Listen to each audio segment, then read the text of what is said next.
So I just wanted to come on here, and I've been having some thoughts, and I don't really do stuff like this, so a little bit different, but I've just been having some thoughts over the past couple of days, and it's really been hitting me that we're not going to have an excuse when we get to the judgment. Like, there really will be no excuse. We're going to be judged on the Word of God and everything in the Word of God, and our life is going to be judged by what's in the Word. And so, we have no excuse, especially us now. There was a silence for a period of time. If anybody was going to have an excuse, they really didn't have the Word like that. If anyone was going to have an excuse, to be them. But we have the Word to its fullest form and different translations and all this, and we're over here cutting up and dividing and all kinds of stuff that's against the Word. And it's just, and I say we, I'm talking about majority of the Church of God. It's just really crazy. And it's like, we're not going to have any excuse at all. Zero for that. Sorry, I got cut off there. But we use the excuse for all these other denominations. Like, if somebody believes that you can sin and go to heaven, they're not going to get by because the Word says differently, and they're responsible for the Word.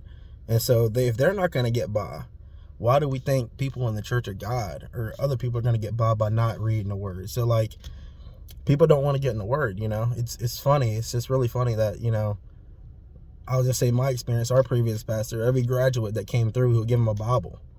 But then when people actually would get in the Bible and start to learn a little bit, or learn what's not in there that he's putting in there, he get mad. And it's like, you gave me this Bible as a gift. Do you expect me not to read it? It just really doesn't make a whole lot of sense. I mean, it does when you really think about it. The Word of God is quick, it's powerful, and sharper than any two-edged sword, piercing and dividing even down to, I think it says, to the joints and the bones and the marrow. So it's if somebody's well-versed in the Word and the pastor isn't, he's going to get torn apart, and he's going to lose all his power, which he doesn't really have any power but on the Word. So if he's not in the Word, he don't got no power, so he's going to get torn up. So it makes sense why he would not want people to be in their Word, because then he's gonna get torn apart with the sword, with the Word. But really, this is God's way of talking to us is through His Word. So if we're not studying the Word, we don't have an excuse at the judgment. If there's something in there that God is telling us and we don't read it, that's on us. I can't get mad at a property manager if he kicks me out for I don't know, let's say somebody, he had a rule in there, no smoking, and I was in his house smoking in the house, and he comes through and he's like, it smells like smoking here. I'm like, oh, I didn't know. You didn't know it was page something in the rule book. And I go, oh, I didn't read it. No, that's not going to be good enough. That's not going to pass with that. So why would that pass with God? You know what I'm saying? Like, I had my wife read the rules to me, or somebody else read I'm gonna let them read the rules to me, and then if anything happens, it's on them because they read it to me. No, like, you're responsible for reading the rule book of the person's house you're staying in.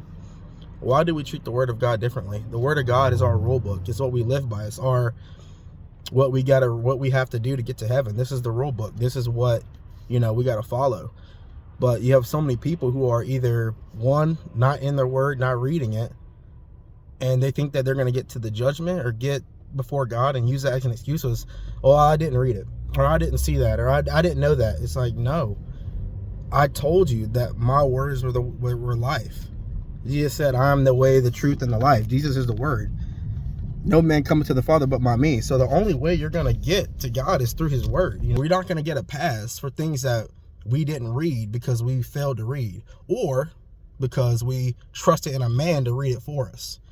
The Bible, nowhere in the Bible, if you read the Bible, does it say, like, this person's supposed to do all the learning. That's where we came from, where somebody did all the studying and learning for us. We didn't study for ourselves. The Bible says, study to show thyself approved. So if I'm not going to have an excuse either, being like, oh, well, my pastor, he told me not to look at it that way, or he read the rules to me and I don't remember reading it like that.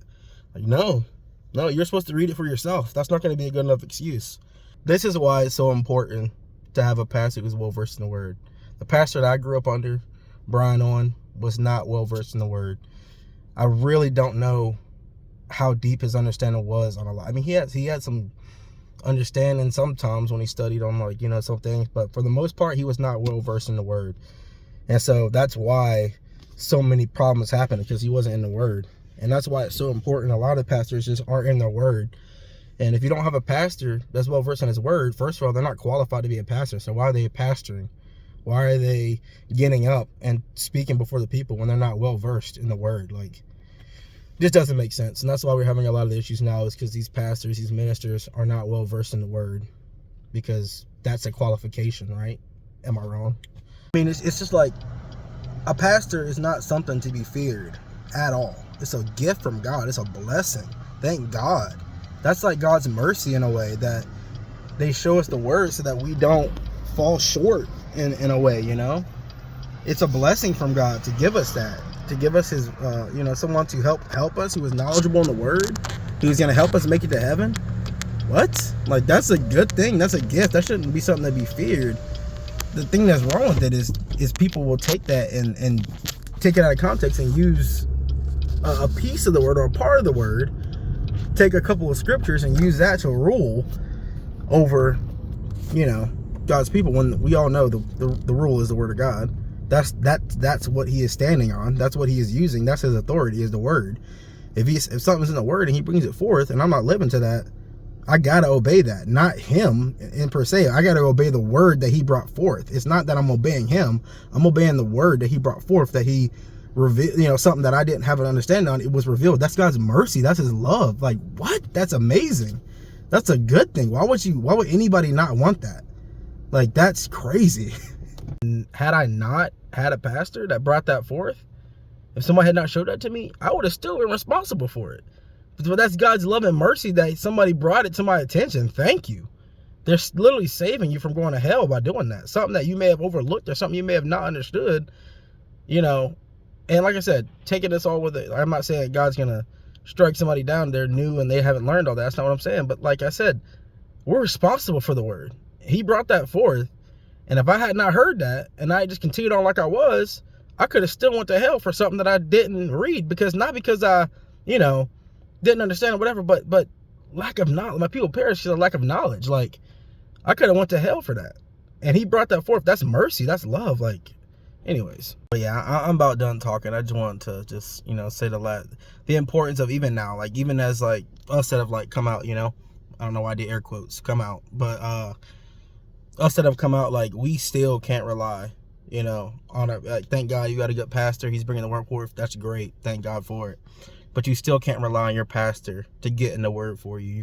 We cannot go back to like that. Like, he is you know, he has his responsibility, but we have our responsibility. If something is God is telling us, or something that if he didn't bring something, whatever, we're still responsible for what's in the word. We can't have that excuse. Even if you have a good pastor, it don't matter. Like, you still got to be in your word, because you're still going to be held responsible by what's in there. So if you're, you know, doing something and God's trying to get you to, you know, trying to help you in an area or trying to show you something, and you're just relying, you know, on your pastor or on your spouse or on whatever it may be, you're still going to be held responsible if you show up to the judgment and there's areas where you're lacking, or something, you're doing something that's against the word, but you weren't in your word, so you missed it.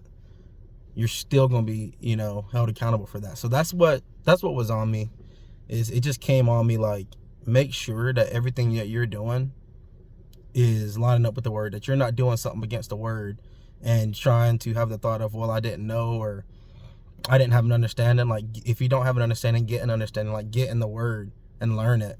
And thank God you know, now I do have a good pastor who bring forth the word, but that doesn't take away from my daily getting in the word. And, you know, so that was kind of what I had. You know, it really hit me. One thing that I heard recently, Brother Nathan said in one of his messages is, really, it's so true. If this ain't it, then there is no it. Like, this, either this is it or there's nothing, because the word of God, you know, the word in the beginning was with God, and the word was God. Now, in the beginning was the word, and the word was with God, and the word was God. So if this isn't it, like, you can just throw everything out. If we can't, you know what I mean? It's just that's it. That's literally it.